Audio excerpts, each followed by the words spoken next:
Time to get excited, people, because now you can roleplay yourself as a contraband police officer.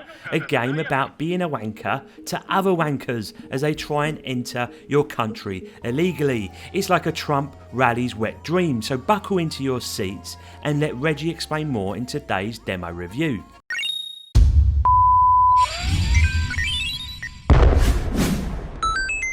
Ladies and gentlemen, it is currently the Steam Next Fest, whereby hundreds and hundreds of demos are being released for your joy across multiple indie developers. So Reggie here is going to bang out a few mini reviews over the coming days with some of my favourite picks. These are all going to be short and sweet, that's what she said, as I want to give you all some quantity here. So keep checking back for more little videos as I go through them all. So Contraband Police then, best described as a 3D version of Papers, Please, which was a 2D game putting you in control of a border checkpoint. There are both positives and negatives to this comparison, which I'm going to talk about more shortly, but the general premise here is that it places you as the border copper, whereby you get to inspect documents of people coming into your glorious communist state. It's very much a game of spot the difference in working out if details that people supply match, such as their name, their passport number, or a little quick inventory check of what they've got in their cargo. And if not, you get to put a nice little red stamp on their entry and tell them to bugger off from where they came from. Lovely stuff it is, but that's not all, boys and girls, because the developers want to give you more than just play spot the difference. Instead, they also demand that you inspect the vehicles thoroughly with things like a UV light to see if any of the scallywags have stashed away cocaine or counterfeit money. On top of that, I even found myself arresting people, transporting them to labour camps, or even having a quick shootout with some right proper twats. The demo ends here, but the game provides you with an open world map, and so presumably there's going to be quite a bit of backstory with plenty of things to do as you go along. Interesting stuff, you say, Reggie. Well, it ain't bad, kids, but this is where my concerns arise. You see, what made Papers, Please so interesting is the moral choices you had along the way, and fingers crossed this is going to be implemented into Contraband Police. For example, in Papers, Please, you might have someone who is desperate to enter the country as an immigrant, and you as the border guard need to decide if that's worth the risk or not, and that also comes with consequences, and that's what I'm struggling with here, people. You see, it doesn't really feel like there's any risk or consequence other than losing some earnings for the day, which, by the way, can be used to buy tools that you get to inspect people's vehicles with. And for me, that's bloody stupid, because in itself Border Patrol would have the tools to do their bloody job. I wish again it was just, I don't know, I just wish it was used for something else that maybe had a backstory to support it. So when you earn money, maybe it's to help your family get out of poverty and whatnot.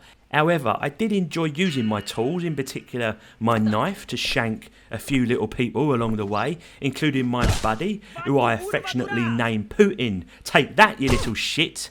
Now, I found the concept overall pretty interesting, but I do think it needs more focus versus making us drive about buying these bloody tools, delivering the prisoners, selling contraband and having these little firefights. I fear that you lose a bit of what the purpose is here, which is of course to catch any twats entering my checkpoint. I'd love instead to be able to upgrade my little base checkpoint, maybe with some watchtowers, maybe some police dogs to sniff out any goodies, and maybe install some cameras and whatnot. I want a laser focus approach on this element with a story to support the moral choices. That is what would make me wet for this particular game. Nonetheless, it's early days, people, and nonetheless it's only a demo, so all what I say may get added anyway. Now, graphically, this game, it's got its usual jank like you see in all games of this nature. Everything looks samey in the environment, with pointy trees that could easily impale a Russian tank, and the basic graphical effects on display aren't much to shout home about. Generally speaking, the lighting overall